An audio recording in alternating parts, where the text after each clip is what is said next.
probably the most well-known partnerships are video content partnerships. Partnership marketing had about 25 times the ROI of paid ads. Hey guys, what's up? How are you doing? So today we are here with Sven from Intribe and Sveni from Svenistudios, and we're gonna ask him a couple of questions about partnership marketing, and he's gonna do his best to answer them and give us the most value he possibly can. So stay tuned and have so much fun. Let's get started. Hello, thank you so much for joining. Super excited. So maybe if you want to introduce yourself and just say a couple of sentences about yourself, and then we can get into the fun part of the interview, the conversation. So the stage is all yours. Sure. I'm Sven, founder of Intribe, a partnership marketing platform. I've been kicking around the startup industry since 1997 when I joined my first startup, and since then have had a variety of roles from engineering through to sales engineering, sales, marketing, leadership, early executive positions, advisory board positions, and finally, I am a first-time founder. Huge believer in partnerships and that when people, groups, brands work together, they can achieve a lot more than they would on their own. Amazing. Sounds really good. So it says on your LinkedIn that you had quite a few positions before founding Intribe. So you were in the 9 to 5 scene, if I can call it that, right? So we'll talk about that in a second, about Intribe, but do you mind sharing what made you want to pursue entrepreneurship and founding your own business after being, in the normal working world for quite some time? Look, I wasn't really in the normal working world, even though that's probably how my LinkedIn profile looks. Yeah. Most of those positions are startup positions. Most of those companies are startup companies. And particularly in the last few where I held executive positions, I guess, it might look like a 9 to 5 job, but they were still, most of them were startups.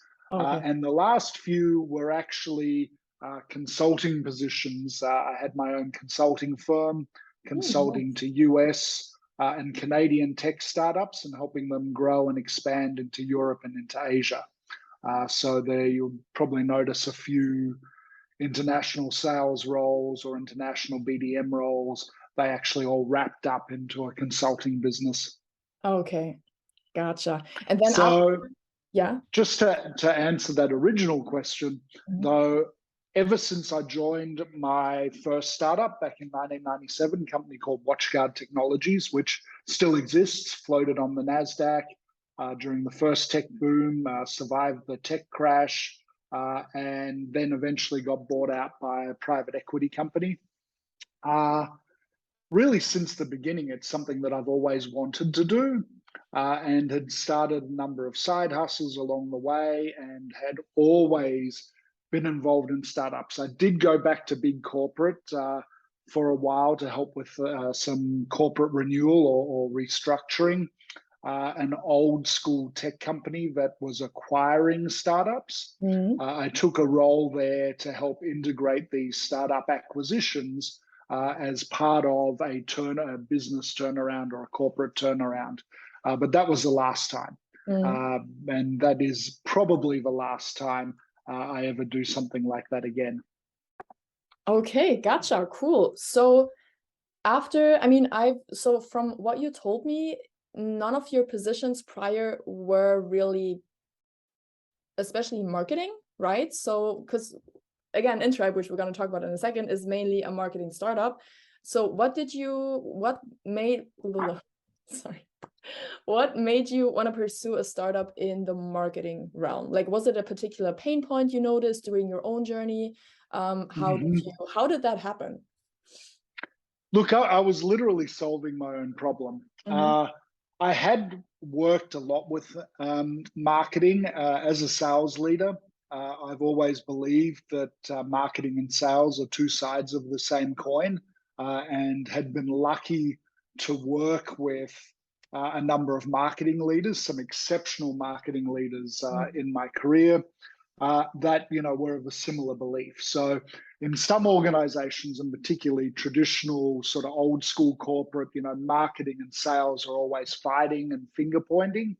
I did experience some of that early in my career, but mostly, particularly as a sales leader, I didn't have that experience. I was lucky to have the opposite.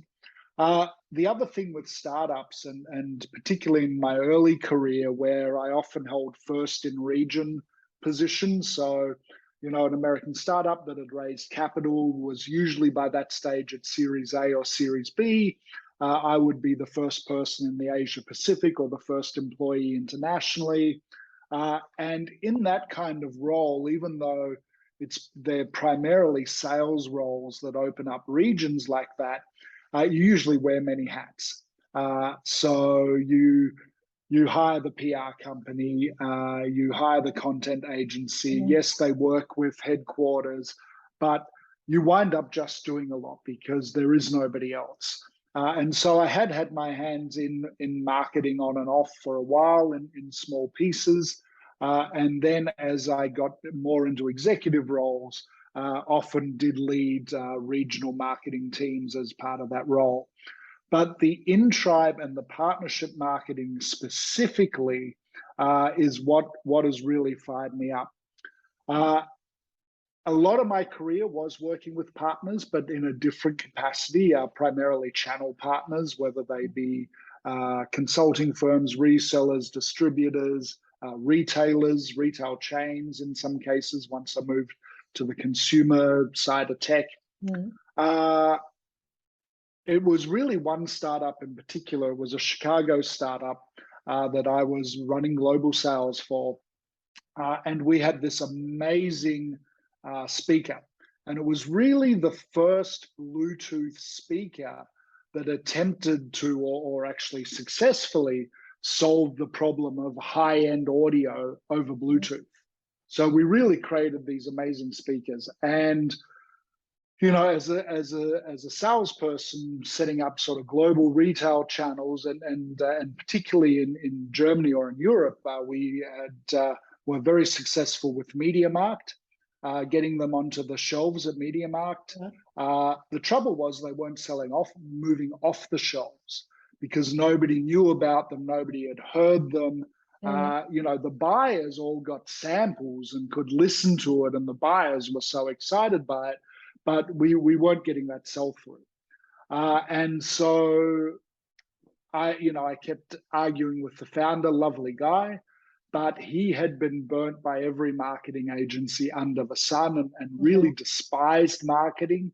And eventually he got so frustrated with me asking for air cover or for support that he finally said, well, what's the best type of marketing that you've seen from an ROI perspective?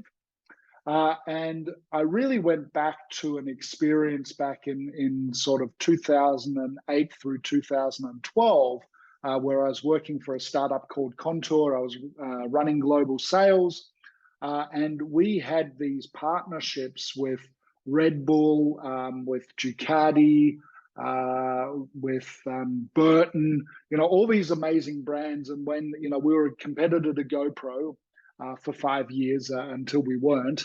But when GoPro eventually basically bought the Red Bull partnership from us, we would then went and partnered with Monster Energy and still got a lot of benefits.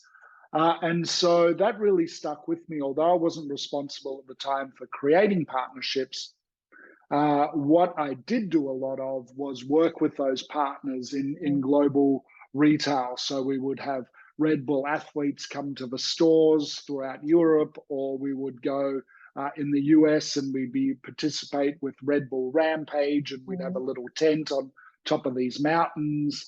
And, it really stuck with me. So I said to the founder that, yes, we should do partnership marketing. It's a speaker company. We can partner with everything from chains of yoga studios to other lifestyle products to car shows, we're an American company. It could have been gun shows. I mean, there's an awful lot that you could do with his speaker and partnerships. And he said, great, sounds fantastic. I'm sold. And basically he said, off you go do it.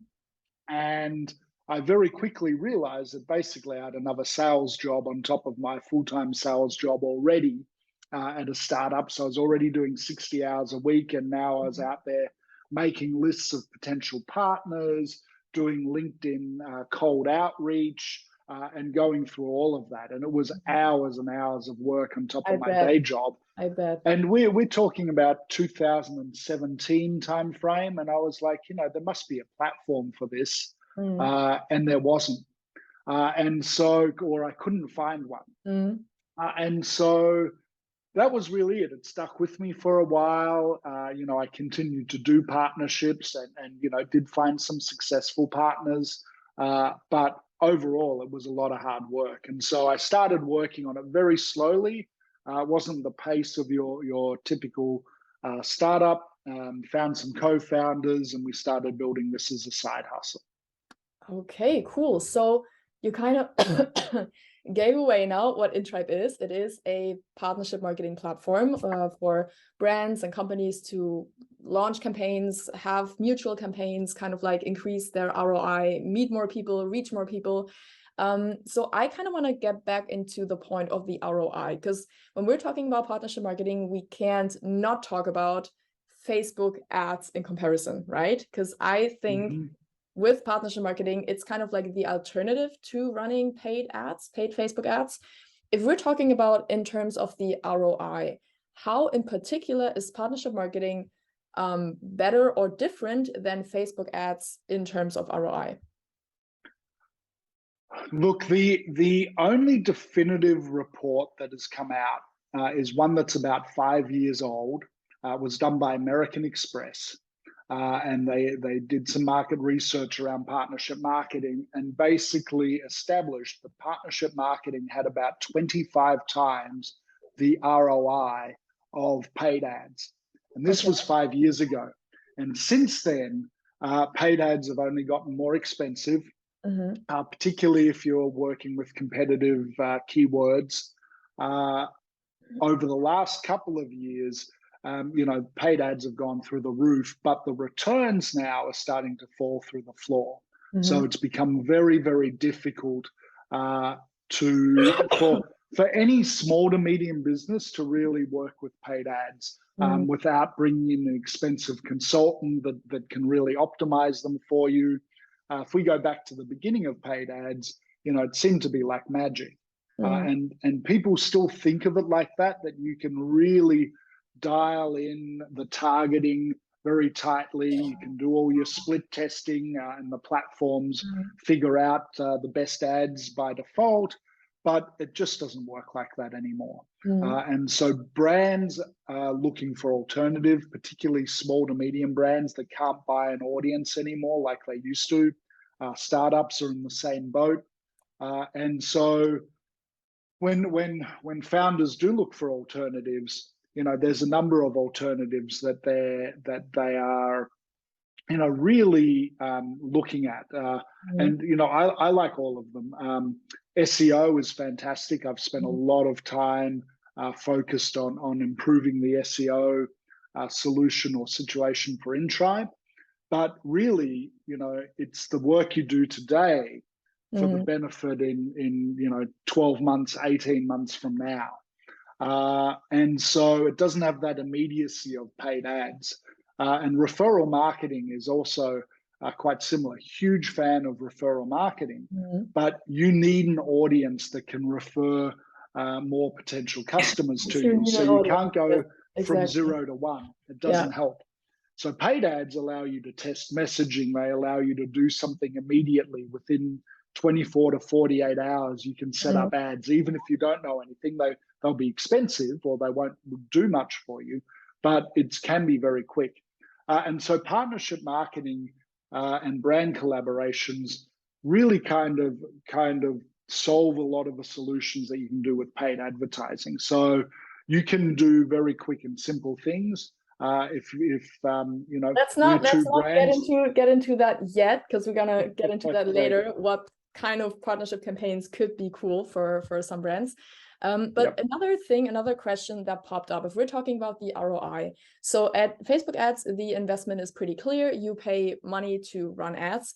What is the investment in partnership marketing? Is it the time investment? Is it a product investment? Is it a strategic investment? Because at the end of the day, if we're talking about a 25 times higher ROI, I think you mentioned, than Facebook ads, what do people put in that makes it, you know, possible to measure the output in terms of that? You know what I mean?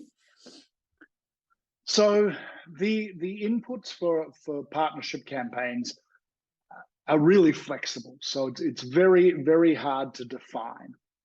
But if you think about it, and let's say you're a small company with 1,000 users, 1,000 people on your email list even, and you partner, and it's taken you all your time as a company to develop this list of 1,000 email subscribers, and now you partner with another company that has also roughly 1,000 subscribers, and you simply do some cross promotion. The other company promotes your product, you promote the other company's product, and when you step back and you think about it, the value that has been delivered to you, as long as obviously the target audiences, the audiences on those two mailing lists are similar, the value that has been delivered to you is exactly the same value as what it took you to build 1,000 email addresses for yourself. Gotcha. Now you get to borrow that audience for, what is it, 30 minutes to write a little bit of copy, send them, if it's a physical product, send them some product photos that they put into their email, and you do the same for them. You're now borrowing an email list for a couple of hours of work, of 1,000 or 5,000 or 10,000. And certainly that ROI can scale up as you get bigger and your partners get bigger. The amount of work stays the same quite often. And particularly if you have a repeat partnership over time where you've built trust, you've built a relationship, that ROI just continues to scale. So time for a lot of smaller brands. Some of the other things that go into it, though, is different levels or different areas of expertise, particularly if we're talking about the startup world, where startups often get employees or skill sets what seems quite randomly, because very early stage startups, often hire their college friends, their roommates, all sorts of random things. But because of that, one startup actually has a videographer, because that startup, that one employee that may be the QA engineer or a software developer, but has a hobby of videography. And then the other startup, may have a sketch artist. So and that sketch artist may be the accountant. Together. You're now bringing these resources together that would be very, very expensive to go out and hire professionals for. But if you have them in-house, one person does the video, the other person does or the other company does the sketch and the graphics. Very, very complementary. And so particularly in smaller firms, I find that sort of shared resource is something that adds to it, and then again adds to the ROI, because your expenses come down. And the returns are still the same. Nice. Okay, gotcha. So you mentioned a minute ago the email kind of like campaign as a form of partnership marketing. What other examples could you tell people who are watching this interview how they could pursue partnership marketing? Because I feel like many people, if they hear partnership marketing, they're thinking of, Bugatti X Spotify. I don't know if that was actually a campaign, but something, like huge and big. But it's actually something for every scale of business, every size of business. So what are some examples that you think would be good for people just getting started with partnership marketing? Yeah, look, it very much depends on the business and what your goals are. And that is probably one of the confusing things about partnership marketing because it is so broad. At its simplest terms, it's two or more companies coming together to create something that they couldn't do on their own. And so we can start with, cross promotion. I've mentioned that cross promotion. We've talked about email lists, but obviously cross promotion can be, liking each other's stories on Facebook or on Instagram, shout outs to the brands, tagging things. That's all forms of cross promotion. The other things, though, that you can come together and do is events. You can do a webinar together with 3 or 4 or 5 brands. The value to the people joining the webinar or the audience is much higher because you're getting multiple experts on a webinar. You're not just listing the one brand, one expert. Every brand, let's say there are 5 brands involved, you're being, as one brand, being introduced to the audiences to 4 other brands. Not just for those that attend the webinar, but the email that goes out, the invitations that go out, all the brands are listed. So, you're getting a lot more eyeballs on your brand. So join events, whether they be online or in person, whether you are, hiring a big conference hall and bringing a lot of brands together and putting bums on seats, or online, it's the same thing. The other thing, the one thing that I really like is stores within stores. And I saw a little bit of that here in Singapore during the pandemic, where retail was often very desperate, or people couldn't travel around a lot. There was a lovely place where my wife and I used to buy charcuterie and cheese from, for wine nights at home. But they were on the other side of Singapore. It was really hard to get to during the pandemic. But near us, we had a Belgian beer cafe. It was just a restaurant, but again, because of the pandemic, they couldn't use their floor space fully. They could only let so many people inside. And so what happened was this charcuterie and cheese business actually set up a fridge and some shelf space inside this restaurant on the other side of the island. That way they could share the rent. And it actually brought more people into the cafe, the Belgium cafe, because people would go there to shop and buy things, and then sometimes would stay for a beer outside or something else. And so that store within a store, I find, particularly for small product companies, for whether small business or startups, really, really powerful. And you can take that. The other place where I've seen it is at farmers markets, where somebody, has a store, maybe one that's a bit more established. And, the store could be about one type of product. Let's say they're a range of organic products, and then another organic product that's very different comes there and just has a tiny little space on the counter. And that's a way for their brand to start getting introduced. And the brand that has the biggest stall, gets some additional revenue, but also adds some more value to the customers that are already coming by. So, that's another range of a store within a store. There are content partnerships. One of my favorite was done by a company called Paperform. They're a competitor to Typeform. So they do online forms, but they partnered with a big email or marketing automation platform. They partnered with, another email company that shakes out and verifies that email addresses are accurate. They basically brought in 5 or 6 brands, and then they wrote the definitive guide to email marketing as an ebook. Now became, downloadable on all these different brand sites, but all the brands are mentioned in there. Highly successful campaign. And that ebook had so much value because so many experts were involved. It wasn't just one brand's view of it. So these are all different examples of partnership, and they're really quite endless.